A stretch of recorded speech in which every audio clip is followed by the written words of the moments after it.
In this video, I will show you exactly how to install Geode on your Chromebook so you can start using mods in Geometry Dash right away. Before we dive into the steps, you need to make sure your Chromebook has the Linux development environment enabled. You can do this by going into your system settings, clicking on the Advanced tab, and then selecting Developers. From there, you just need to turn on the Linux environment and follow the prompts to set it up. Once you have a working terminal, the first real step is to install Steam. Since Geode works as a mod loader for the game, you must have the official version of Geometry Dash installed through the Linux version of Steam. Open your terminal and type the commands to update your package list and install the Steam installer. After Steam is set up, log in and download Geometry Dash as you normally would. Now comes the specific part for Geode.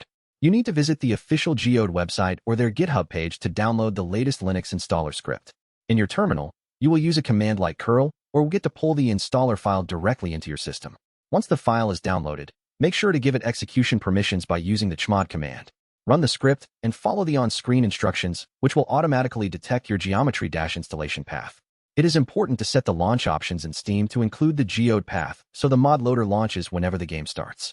Simply right-click the game in your library, go to Properties, and paste the command provided by the Geode installer. When you launch the game, you should see the Geode button on the main menu. If everything worked correctly, you can now browse and install hundreds of mods directly from the in-game interface.